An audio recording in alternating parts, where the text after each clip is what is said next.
Welcome to the month of May's discussion, and we will be looking at the classic Ernest Holmes book, Creative Mind and Success. And before we do anything else, as we always do, we're going to get centered with a spiritual mind treatment. And Al, will you lead us in that? Good evening. As we become still, going within, sensing and accepting right here, right now, that God is. This infinite presence, this divine creative intelligence is here, and we are a part of it. This evening, as we go into this book, Creative Science, Creative Mind and Success, we go deep within ourselves and open ourselves up to it, knowing that all we need to do is just be still and allow that creative process to work through us, that intelligent voice, that thing itself called God, just works through us, as us, and for us. Just taking us deeper, deeper within the knowing of ourselves. So we know this is the truth of our being, and we just accept it, we allow it, and we just resonate within it. And it just showers us with all of it. And we're so grateful for this knowing. So we simply say, we take these words into law, knowing it's done now and forevermore. And we simply say, as we anchor it together, and so it is. Thank you so much. Come join us over here. All right. There's so many editions of Creative Mind and Success. I happen to get one from the 1950s that is coming apart, but the page numbers of mine might be different than the page numbers of yours. But I wanted to just highlight some major topics that are in the book, and then if you have a favorite section, we'll talk about that as well. In my edition, on page 70, towards the back, it's in a section called Enlarging Our Thought. Ernest wrote, "We can never stand still in our thought. Either we will be growing or else we will be going back. As we can attract to ourselves only that of which we first have a mental likeness, it follows that if we wish to attract larger things, we must provide larger thoughts. This enlarging of consciousness is so necessary that too much cannot be said about it." So since too much cannot be said about it, let's talk about that, shall we? We can never stand still in thought. What do you think that means? How do you interpret that? I think that means that thought is forever moving and changing within our mind, within ourselves. The creative process is always evolving into more of it. So our mind, our thought is always changing, always being creative. And when he followed that with either we will be growing or else we will be going back, it's interesting, this idea of going back, because when I think about consciousness, it seems as though it either is sort of very slowly stagnating or moving forward. The idea of it going back seems a little odd to me, but I understand what he means. We're either progressing or we're stagnating. And so we can only attract to ourselves that which we have a mental likeness. And so it follows that if we wish to attract larger things, we must provide larger thoughts. Anybody have an example or something that you've done in order to purposefully create a larger thought, to bring something new into formation?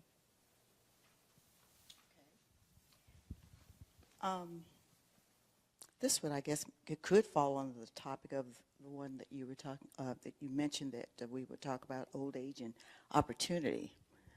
You know, as we progress in age, and age is really, I like what it's really a state of mind rather than numbers, rather than a number.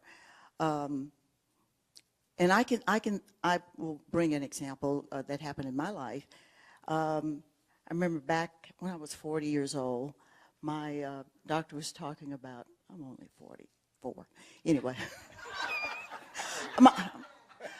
my doctor was talking about a bone density test. And I'm like, explain that to me. What is that? Well, it tells the age of your bones and the density and all of that, which is very important as you progress in years. I'm like, okay, I want to know what mine is. So, well, you're too young at this time to get one because your insurance company won't pay for it. They won't pay for it until you turn 50. And I'm like, well, how will I have a benchmark? How will I know? I need to know. Well, anyway, she put something through that they suspected, blah, blah, blah, and they they okayed it. So the report came back. My bones were those of a 19-year-old. Yes, very excited about that. So when I turned this other age,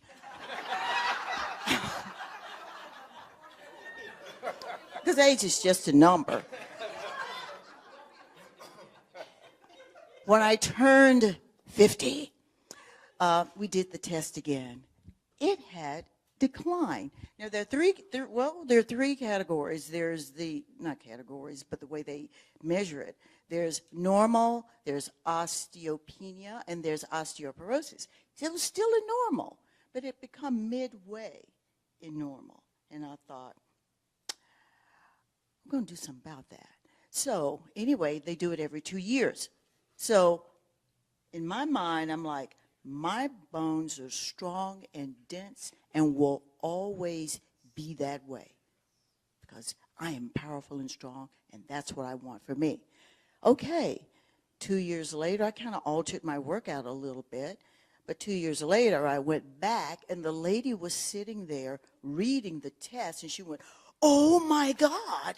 I'm like, well, what's wrong with? She said, look at this. And I'm looking, but I don't understand what am I looking for? She said, I've never seen bones this dense like this before. And I'm like, fantastic. And she said, not even in 30-year-olds. This is totally unheard of. I went, not for me. So anyway, when I decided to change how I thought about how I was moving through life, that nothing was going to decline for me, my body decided to follow suit. Every cell, every organ, every drop of blood in my body followed suit with my thinking. And that's how I work with my clients too. So that's how I think it. Right, exactly. Okay. I think for me, is this on? Oh. When we did the prosperity challenge about 2 years ago, that was one of the things I wanted to work on. And I had heard you use an example in class that if you're going to be prosperous, you have to think a larger thought. So I was like, well, what could that be? So I was like, well, let me imagine myself a millionaire. If I imagine myself as a millionaire, how would I go about my day? And how would my life be differently? And at first, it was kind of like it's small things that I would do. And I would notice as like, well, if I was a millionaire, I wouldn't worry about how much this costs or should I do this. I would just do it. If I wanted to go on vacation, I would be, well, where do I want to go? I started really expanding my idea of what it is I wanted in my life. 2 years later, the one thing I noticed is that my income has almost tripled compared to where I used to have before. And at first, it was incremental. It was little things by little thing kept growing and growing. And one of the things that I think that is about is I started thinking about prosperity in a different way. Without thinking about prosperity in a bigger way, there's no way I could have ever grown it that way. So that's the example that comes from me.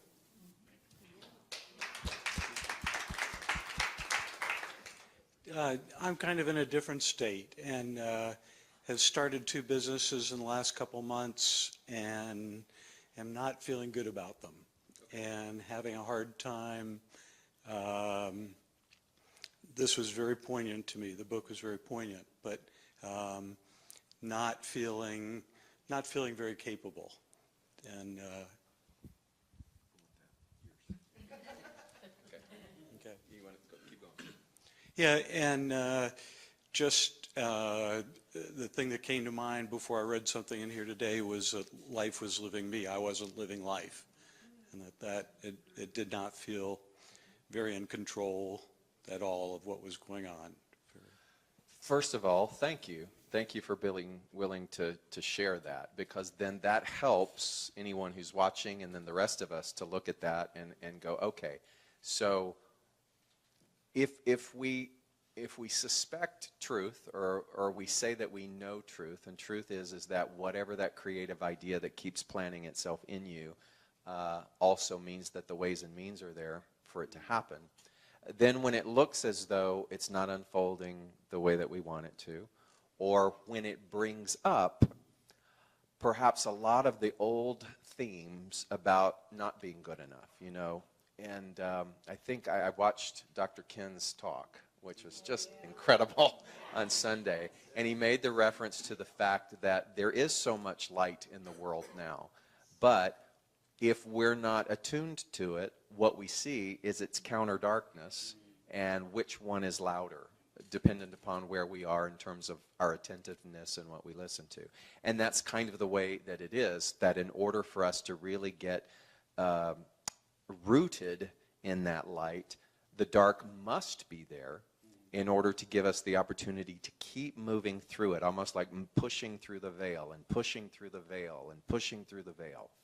And so for me, what that says is you're not failing at all. That what's actually happening is that any residual old theme that says Carl's not good enough must come up as you embark upon a new endeavor in order for you to do what?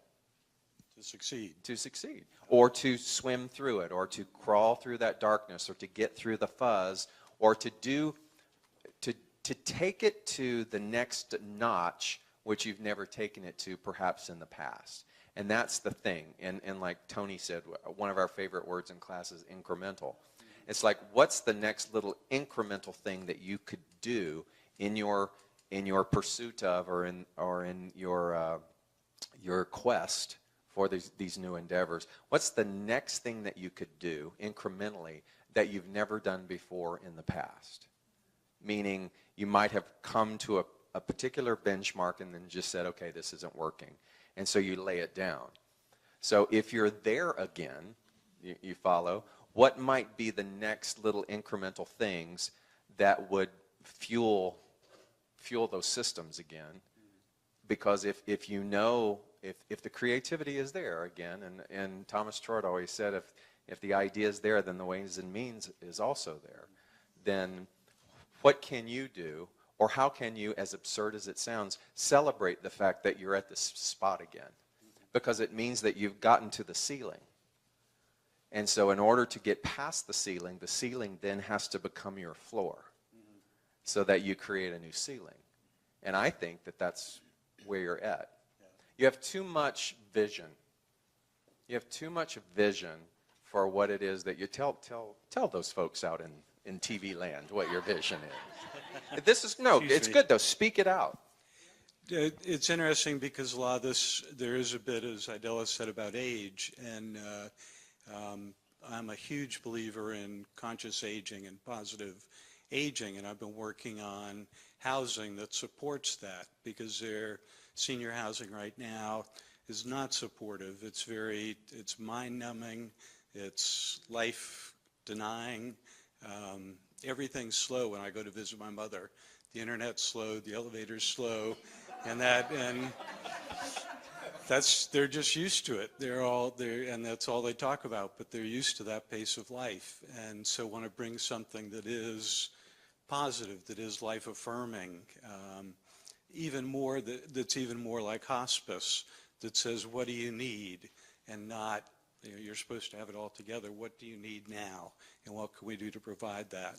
And so working on that.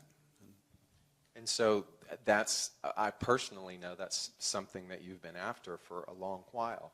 So just allow yourself to be with the vision, and to know that if the vision showed up for you, then you're the vehicle to bring the vision into being in whatever form.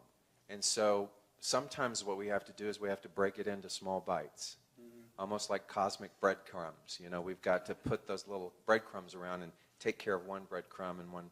So incrementally, just keep doing. And practice, and I know you're doing this, but practice asking. Also practice those moments when you did get positive feedback, or when you did get interest, or when you did get the attention of individuals or groups or organizations that were willing to help you. And that, we all of us are there. We just have to keep pivoting back to that place again. With the incrementalism, I talked to someone a long time ago when I started with Science of Mind, and I felt guilty for looking in the back of the New York Times Magazine and fantasizing about the apartments and things that are for sale in New York City. And the person I talked to said, Carl, keep thinking about that. If you aim for that, you may not make it. They said the analogy was, say you want a Rolls Royce. If you imagine you want a Rolls Royce, you're going to work and you're going to try and make that happen. You only may get to a Cadillac, but you're going to think about it. But if you compromise and say, I just want a Cadillac, because that's as far as I think I'm going to go, you're probably not going to get there. So how do you contrast that with incrementalism? Having a big picture. Well, I think the big picture sometimes is not framed in a specific.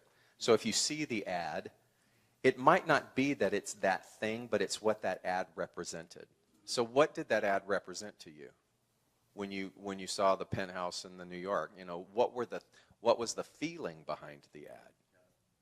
Right? No, the life and the, yeah. Okay. And so it's not that the specific thing is wrong, but we keep going back to that or something better. And that or something better that is in alignment with how that made me feel. I want to open up to that, and I want to be able to let the universe bring to me any of those things that bring that feeling to life in me. And so it could be the Rolls Royce, it could be the Cadillac, it could be the Ferrari, it could be my own missile. Whatever it might be, right? Cool. In this idea of new thoughts too, and enlarging those thoughts, he talks in here, and I love this, about mixing things up. Any of you ever get into patterns and routines? You drive the same way to work. You don't change your house around. And I love this because it was very practical. On page 42, he said, life will never become tiresome to the active mind. Life will never become tiresome to the active mind and body. It's so interesting that we wonder if we will ever get enough of it. Some people get into such lazy mental habits that a new idea cannot find entrance.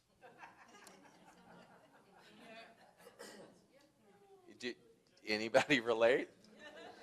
So he says, so great things are done by people who think great thoughts and then go out into the world to make their dreams come true. This will age the book. If you can't find anything new to do, go home and change the bed around or the piano. Put the cook stove in the parlor and eat on the back step for a time. That's like Scott saying they had coffee outside in the mountains, and it was different, right? I bet the coffee tasted better too, right? It will start something moving. Do you see what he's saying though? If you just change something, it will start something moving and changing in you that will never stop.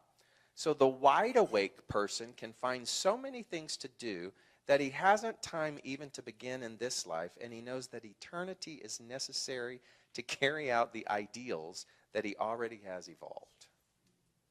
So everything comes from mind, but mind acts on itself, and we must act on ourselves and on our conditions, not as a slave, but as a master. Be interested in life if you want life to be interested in you. Act in life, and life will act through you. So will you also become one of the great people on earth. Just by moving the cook stove out into the parlor, you will become one of the great people on earth.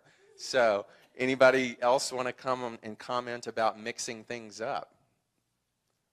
And Paul. And so act in life, and life will act through you. So how have you, fine ladies, where did you come from? How did you take this to heart or implement this in your life? I have some issues with my back that have been ongoing for many years, and it was getting more intense, and I wasn't finding relief with any of the things I normally do. And I was getting really tired, and I was getting really tired of being tired. And something told me to look at a particular presentation of yoga, and I tried some things differently last night. Normally I just go to bed and read, and I stayed up several more hours and did this. And while I was stiff this morning, I have more freedom in my back because I tried 2 different things that I would have never thought made such a difference.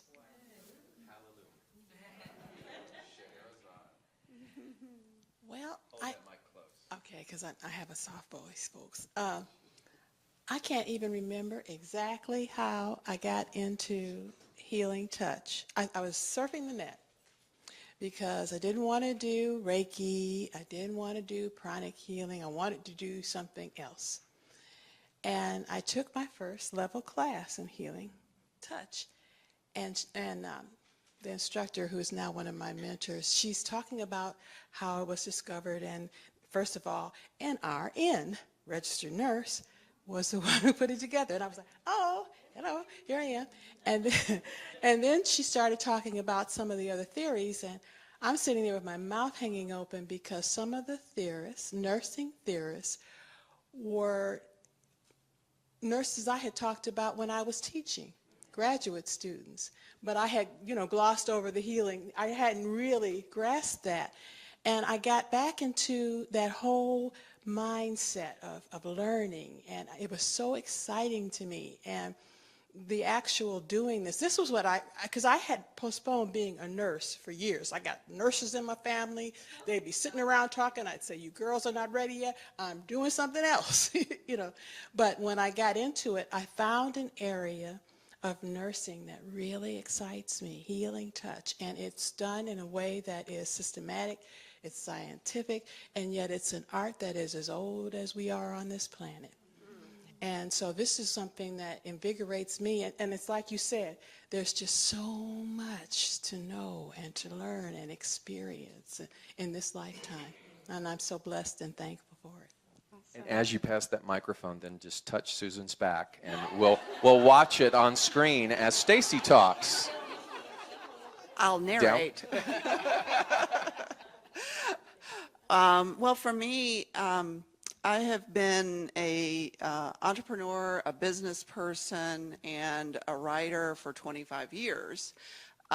This past year, I decided to just be a writer and a speaker, and it turned my world upside down because here I am, I'm still a business person, still writing, but I'm operating in an environment that I have no familiarity with. The running of a business, I had a marketing business, the running of a marketing business and the running of a writing and speaking business are not the same thing. And for me, my old thought patterns have been, well, I'll just power through. I'll just figure it out. I love to study. I love to read. I'll just study and read to death. And what I got to do this past week was admit that if I did that, I wouldn't be doing the very thing that I had said I'm going to do, which is to write and to speak, because I'll be spending all this time figuring out how to do, there's a vicious cycle for you. Talk about getting stuck. And so I was given the offer by the universe to, I just met a woman who is a speaking coach. I said, I can't afford you right now. I'm just getting started. She worked me an incredible deal to work with me to teach me the business. And her insights are gold. They're just absolute gold. And so just being open to doing it differently, right teacher, right time, to come in and teach me the business, because I was open and willing to do that. And then also one of the suggestions that she made, was get a virtual assistant for just a few dollars an hour to be able to help me do the legwork, footwork, whatever you want to call it, that was keeping me from doing the writing. So I mean, it was just amazing just to be able to ask for help. So One point that you bring up that I find that we do is that when you see something that doesn't fit within the realm of your possibility, you immediately close the door. Like it could be the price of this person, and then you just dismiss it, rather than going, what other avenues might there be in order for me to attain this thing that I'm wanting? And to really look at the immediacy sometimes by which we shut those opportunities down. yeah, and the gift for me in that was to be able to articulate the fear to her and allow her to meet me where I was. That's and that was awesome. amazing. Yeah. I think I'm going to try that again. Well, and in order to be vulnerable enough to say this, and not try to gloss it over or make up something, but be truthful about it. Yeah, and I did say I really, really want to work with you because, I mean, what an incredible fit. And that was enough for her at that right time. So it was amazing.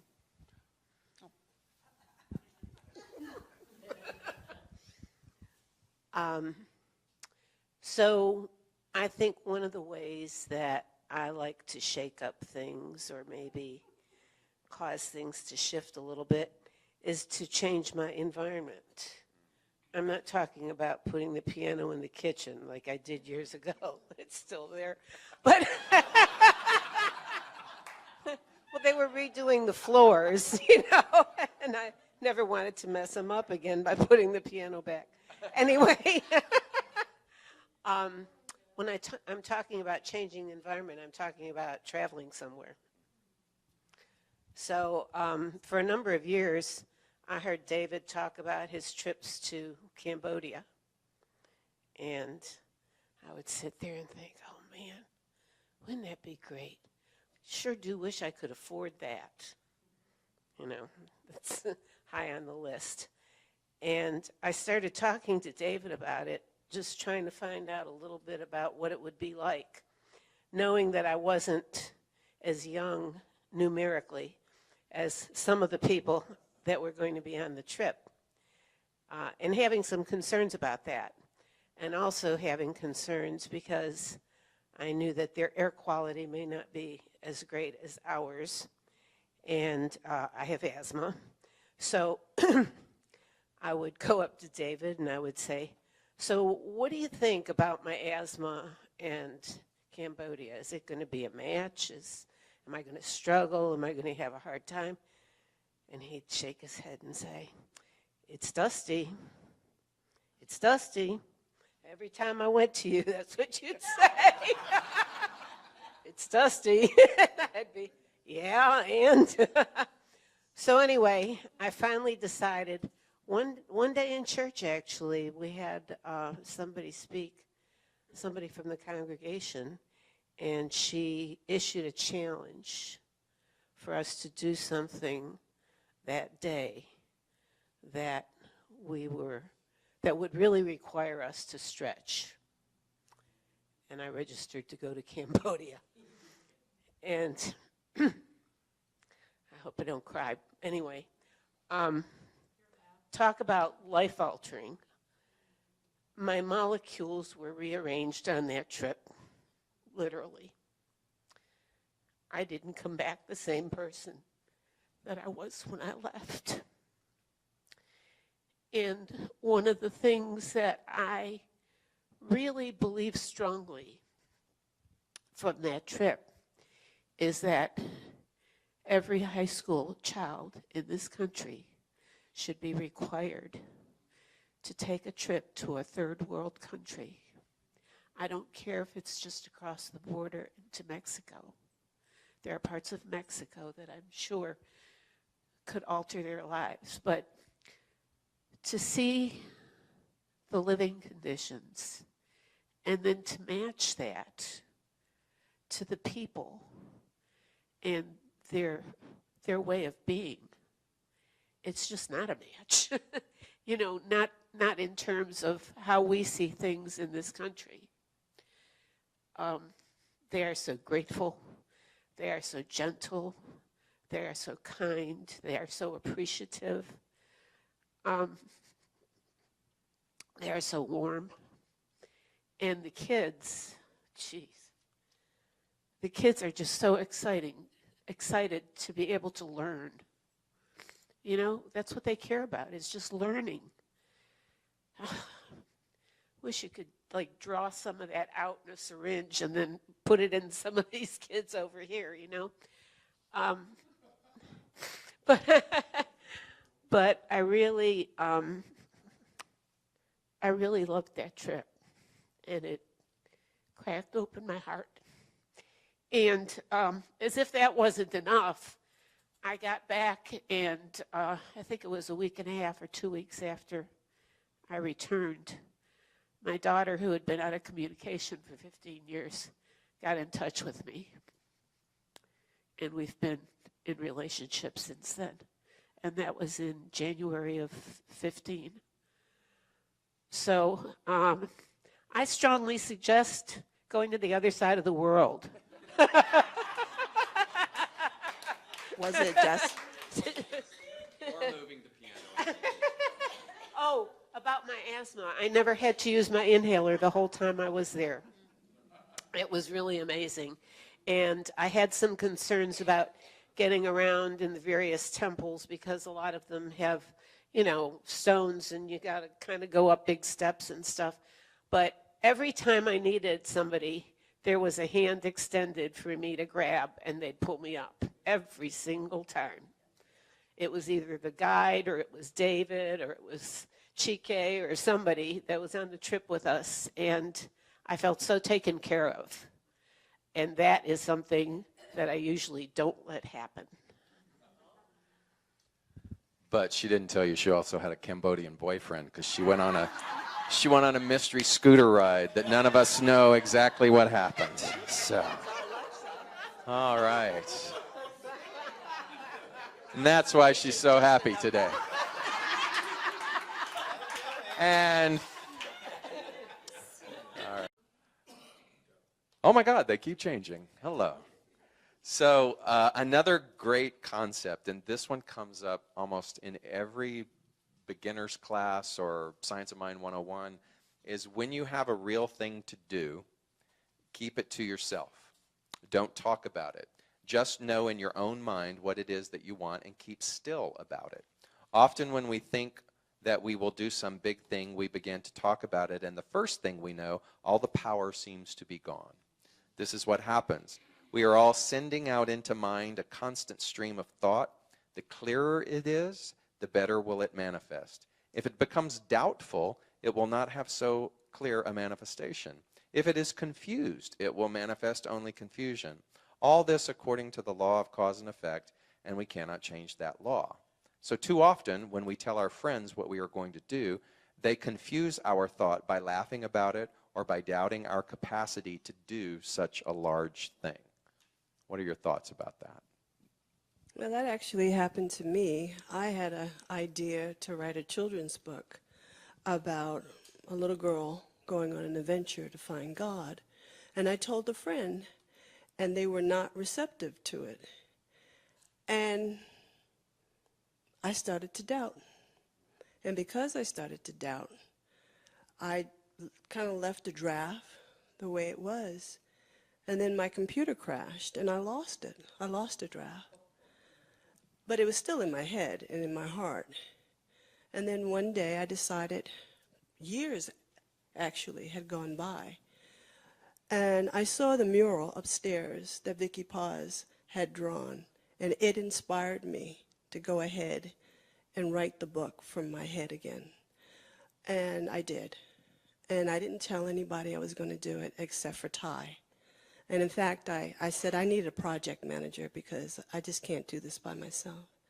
And I said, Ty, I want to employ you to be my project manager. And he said yes. And Vicky Paz was my illustrator.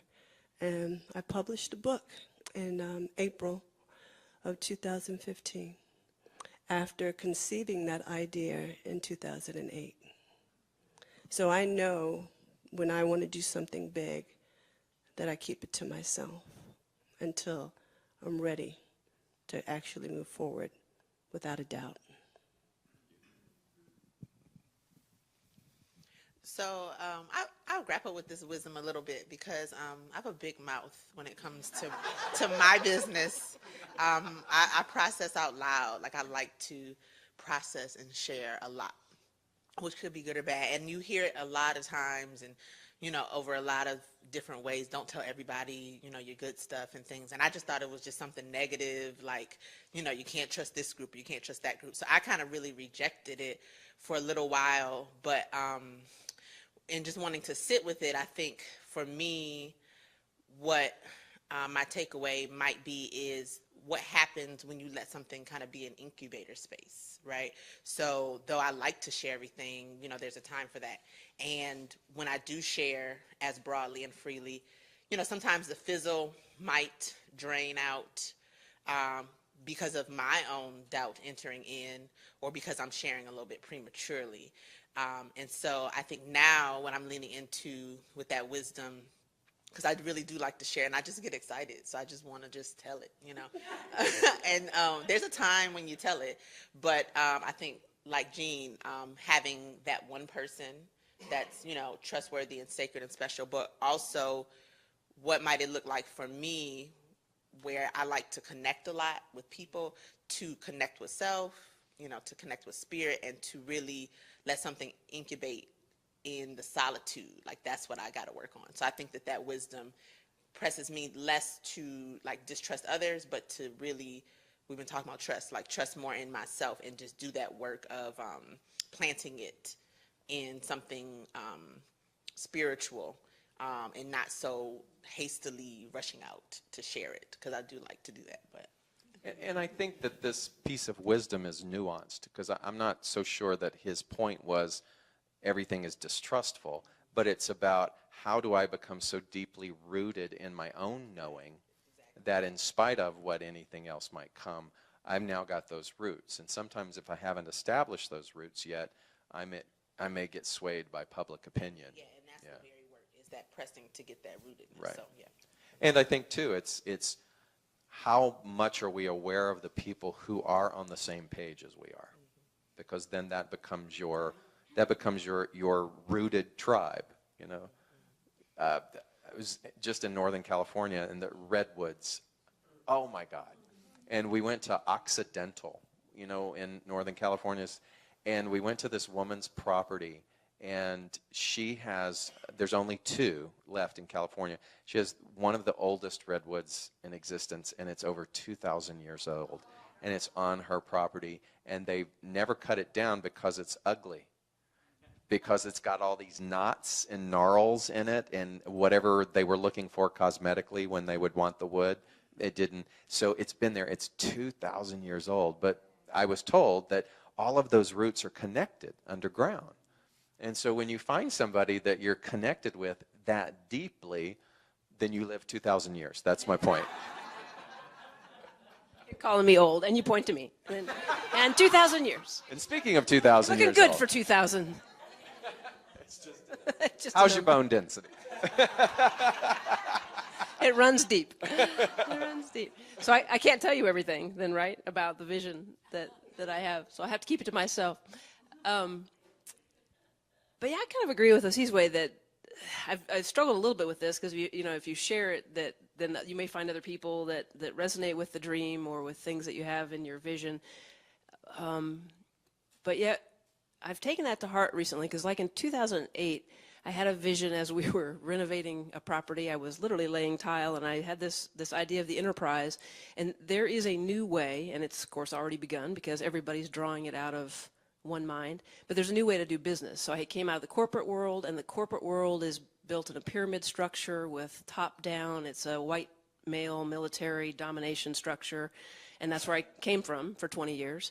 And then I've done entrepreneurship for the last 8 or 10, and it's like, all right, well, there's the best of each of those worlds. And so I started to download this business model that was a whole different way of taking the best of the corporate model, but yet taking the best of the self-employed model and blending those things together.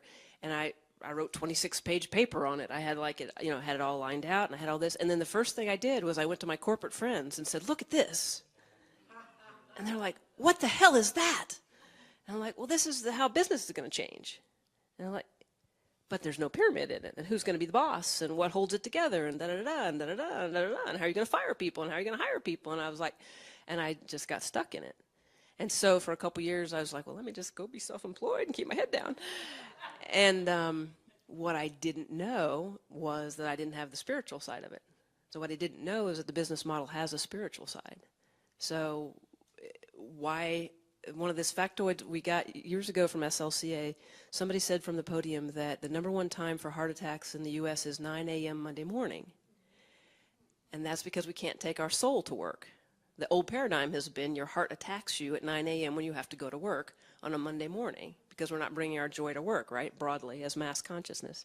So this business model does away with that, because it's about bringing your whole spirit and soul to work. So it involves a lot of things, but it's interesting to know when to, it was all about me changing to align with it, but it's still a dance, right? When do you share parts of it? When do you not? When do you need opinion? When do you not need opinion?